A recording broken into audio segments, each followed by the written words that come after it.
Collin Kelly and Jackson Lanzing. Also, best friends. Yeah. Yeah, it's crazy how that works. Yeah, we met when we were 18 and literally Babies. and immediately hated each other. We Yep. were way too similar. It was not good. Nope.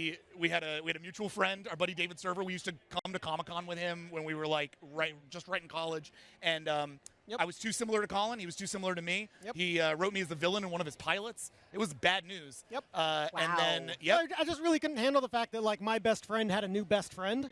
So obviously I hated him with a passion. And then unfortunately I started reading his work and I was like, gosh darn it, this guy's actually talented. Classic story. It's hard to be mad at someone who's really good at what they do. Classic story. So luckily I convinced him to work with me and I've been stealing half of his paychecks ever since. I have the exact same story, but I am the one stealing the paychecks. I'm going to let both of you believe that that is both the truth and not the truth. Nice. Thank you for having our delusions. Oh, my God. So I love this because, one, I love best friends, and two, So do we. You've been collaborating with each other. So it's not just you actually liked each other and you became friends. It's like you're partners in crime. Yeah, we connected at the Brain. We literally went on a trip in 2008. Okay. We went on a road trip. Just graduated college, and we went off on a road trip. And on the way, we're going to Lollapalooza to see Radiohead and Kanye West and Rage Against the Machine. And on the way there, Good lineup, I know. we had to. Tracks. And we're on the way there. And I don't know if you know this about the middle of this country, but it's big and open and wide. Oh, and there's a lot of it. I have lived in the middle of the country. It is a lot of wide open spaces. Yes. So we were driving through it, and you can't talk about comics the whole time. And so we ended up talking about story and figured out that we had a lot of similar story instincts and started making up a movie together. And by the time we got to Chicago 4 days later, we'd written handwritten. Jack was driving. I was writing it all down. I was going to say, I hope that you were movie. switching writing. I drove the whole way. It was a stick shift. I tried to drive his car once. I ground the gears once, and Jack was like, "You may never touch my car again." Yeah. I Then was you like, must I'm have gonna do great this. penmanship because, whew. Much better handwriting than me. True. So now you're collaborating with Marvel. Yep. What was your first work with Marvel for the fans who may not be familiar? And what's your Marvel origin story? Like, how did you first start working with us? Yeah, well, our first book with y'all was Kang the Conqueror, which is absolutely insane. We actually pitched this book several years back because our core for it was really personal. The fact that we were able to tell a really personal story with our first book at Marvel was amazing. It's a story we wanted to tell about kind of the cycles of abuse and the toxicity of fatherhood and how that can really get passed down into sons, while also telling an absolutely rad, kick-butt history of Kang the Conqueror, which is itself a rat's nest of continuity. But we pitched them the idea, and they fell in love with it. It took a little bit of time to kind of get it going. Thank you, MCU. And honestly, thank you to Alana Smith. Our real Marvel origin story in many ways here is Alana Smith, our editor on Kang the Conqueror, now our editor on Cap. Just a absolute gem of a person. Really inviting, really incisive mind who the first time we sat down with her, not to spoil like what we're doing now, but the first time we sat down with her, it took her about 15 minutes of like just talking with us. And she sort of leaned back and went, I think you guys are Steve boys. And I was like, what? He's like, I think you'd be really good at writing Steve. And we're like, Rogers? Like, we'd never in a million years would have ever considered that could be a thing. And like 3 years ago at New York Comic Con, she's just like, I don't know, I think you should do that someday. And then left it on the table, and we didn't do a book with her for another year and a half. Well, that's a great segue because you are now writing Steve. Yeah. It's crazy how that you've been works. working on Captain America, Sentinel of Liberty. Tell us a little bit about this story, what you can tell us. Yeah. And talk to us about what you're excited.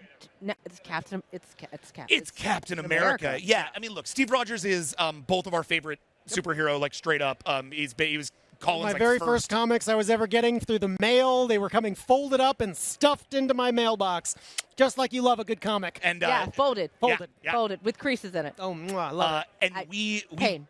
and when we met, when we would couple into our friend's car, we would go and get Captain America books. Like, he's deep in our souls, this character. And I think especially now more than ever, it's really relevant that Steve find new stories, that they push this character forward beyond his rogues gallery, beyond the stories that have been told about this character, and try to build new characters, new continuity, new life to live. Yeah. And so that's where Captain America Sentinel of Liberty comes in. While Sam Wilson is out there as Captain America, as the forward-facing Captain America in Symbol of Truth, Tochi Onyebuchi's book.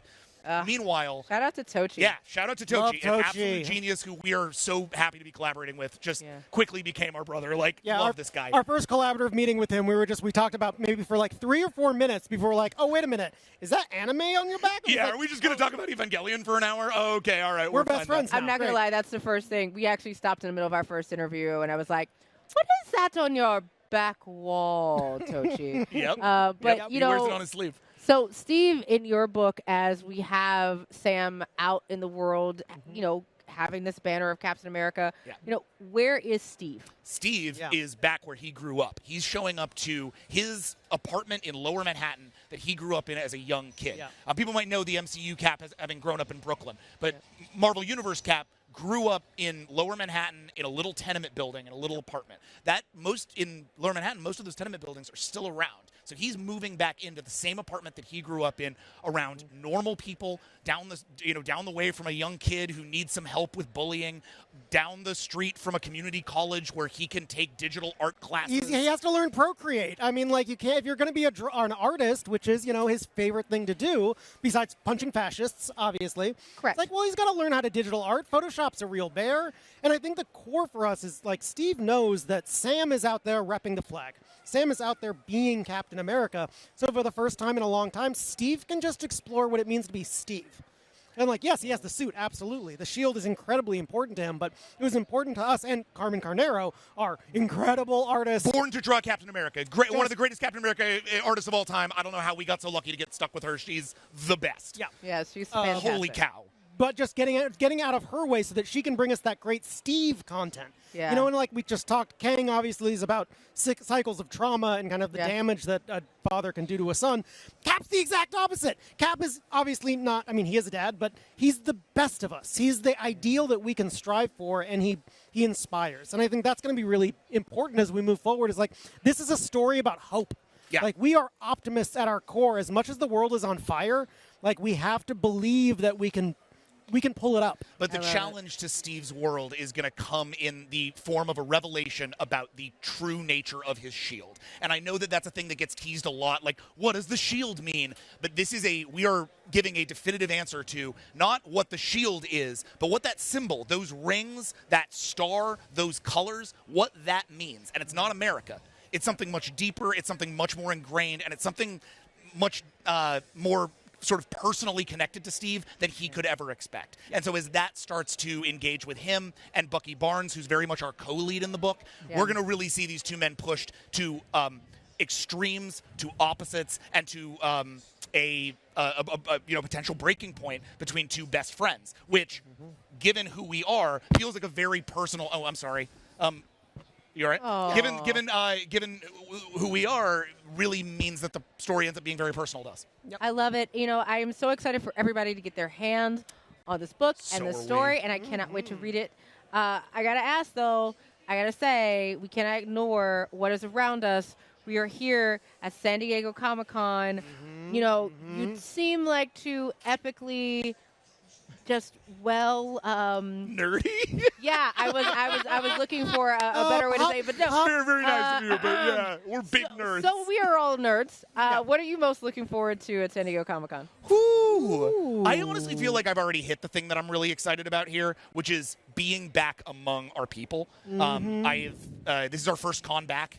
We've not had this experience. We've not been surrounded by the people we love and the things we love, walking through an aisle and just seeing that artist you worked with, or that great artist you love that you've never met, or this fan in an amazing piece of cosplay. Like, each experience at Comic-Con is an unexpected and very exciting way to re-engage with people who love the same stuff you do. And I'd kind of forgotten what that was like, because the only people most of us have seen for years have been in little Zoom windows.